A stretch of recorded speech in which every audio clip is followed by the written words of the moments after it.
Welcome to this class about the war in Korea, continuing with the Cold War. We have to say that in 1950s, Americans, the citizens and the government, believed that the Soviet Union was trying to turn the whole world communist. In this transition, there were two presidents. Harry Truman, remember the president that was vice president and after the death of Roosevelt became president, and then Dwight Eisenhower, who was the 34th president of the United States. Truman started, if you remember the Truman Doctrine and the Marshall Plan, started a policy called containment. Why containment? It was containment just to contain communism to be spread in Eastern Europe by the Soviet Union, of course. And Dwight Eisenhower continued with that policy of containment. He increased American army and also developed new nuclear weapons. The intention of developing and creating more and more nuclear weapons was this: to stop communism, the containment policy. Why can we say that the containment policy failed? Americans had been supported, in fact, Americans and Great Britain and France, the NATO, remember the NATO, had made alliances with different Asian countries on the belief that they could become, because of the Soviet Union pressure, communist at any time. So, Americans had been supporting Chinese nationalists who opposed communism. But in 1949, the communists took control in China.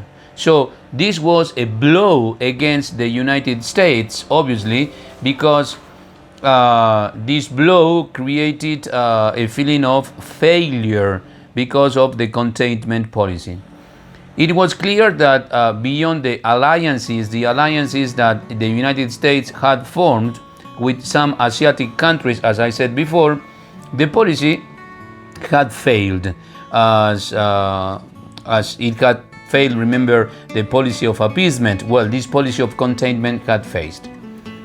1 year later, after the communists took control in China, the attention was focused on Korea. What happened? Korea was ruled by Japan before World War II finished. But when World War II finished and Japan was defeated, it was agreed at Yalta in the peace conference that Great Britain, the United States, and the Soviet Union were going to divide Korea. The Soviets and American troops, both troops, were going to occupy Korea. And Korea was divided along the parallel 38. This parallel was going to be set until a democratic government was established, until elections were carried out. The United Nations and the United States, of course, wanted elections to be organized as soon as possible. But the Soviet Union said no. The Soviet Union rejected the idea. So the Americans set up, as it happened in Germany, they set up a republic in the south, the Republic of Korea, and the Soviets set up a communist republic in the north. It was the Korean People's Democratic Republic. I don't know why, but the communist, also the communist countries that were set up by the Soviet Union were all of them called democratic. It was like a paradox. So in the south, they were ruled by Syngman Rhee, and in the north, they were governed by Kim Il-sung, an ex and former military.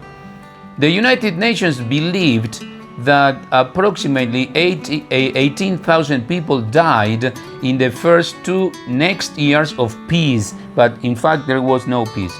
So the United States and the Soviet Union decided to withdraw their troops from South and North Korea. So the two Korean governments kept arguing, and on the 25th of June in 1950, the war between the two Koreas broke out. North Korean troops launched a huge surprise attack on the south. The North had been trained by the Soviets, so they were very good. Even nowadays, you say North Korea is one of the most important countries as regards armament and training. They had been trained at that time by the Soviets. So in 3 days, they captured Seoul, the capital of South Korea. Americans acted quickly. Truman asked authorization to the Congress and decided to send supplies and battleships to South Korea. The Security Council of the United Nations passed a resolution asking Korea to leave, North Korea to leave South Korea, but North Korea ignored that request. So the United Nations force, most of them Americans, led by one general that we talked about in World War II, General MacArthur, decided to intervene in this war between the two Koreas. So American forces, as soon as they arrived, they pushed the North Koreans back to the parallel 38th. So at first they didn't invade North Korea, but they pushed them back, they expelled them from South Korea. This situation worried the Chinese government. Why? Because they thought if the Americans are here in Korea and they pushed back the North Koreans until the parallel 38, they may come to our country and they could attack China. So China decided to join in the war on the side of North Korea. The Chinese army, China is one of the most populated countries in the world. The Chinese army was composed of 200,000 men, and that was too much for the United Nations troops. There were too many soldiers for them to control, so the United Nations troops one more time were pushed back to South Korea, okay, so to the parallel 38. The United Nations troops didn't stay there, didn't stay calm. They convoked more men and they managed to halt the Chinese advance. So the Chinese were also pushed back to parallel 38. At that time, General MacArthur wanted an attack on China. Americans demanded Truman, the president at that time, to use an atomic bomb over China, and that would have been a disaster.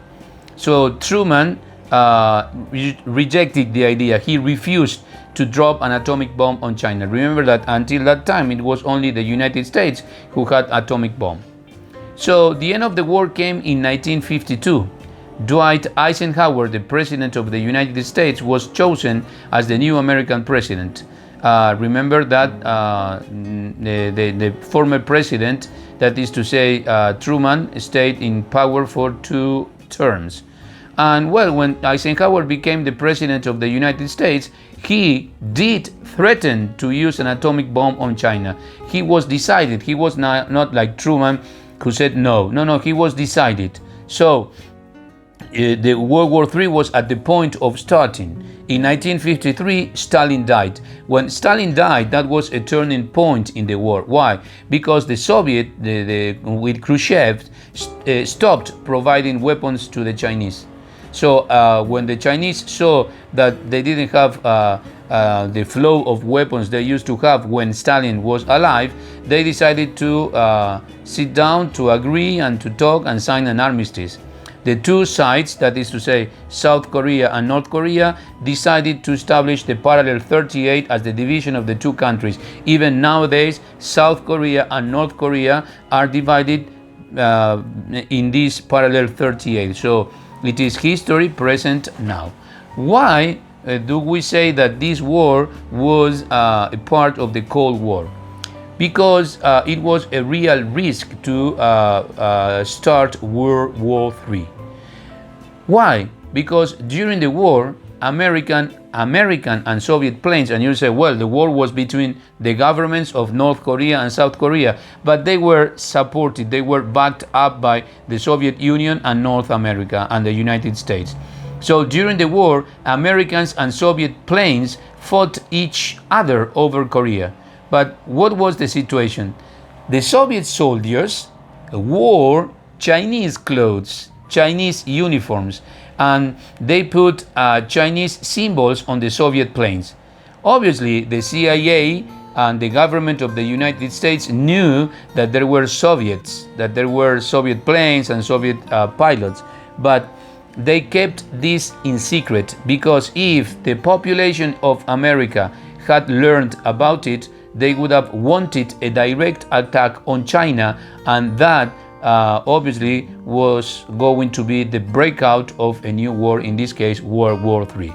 That is why the war in Korea that was fought between 1950 and 1953 was a real risk to start World War III. Thank you very much. We will see you in our last class with the Vietnam War. Thank you.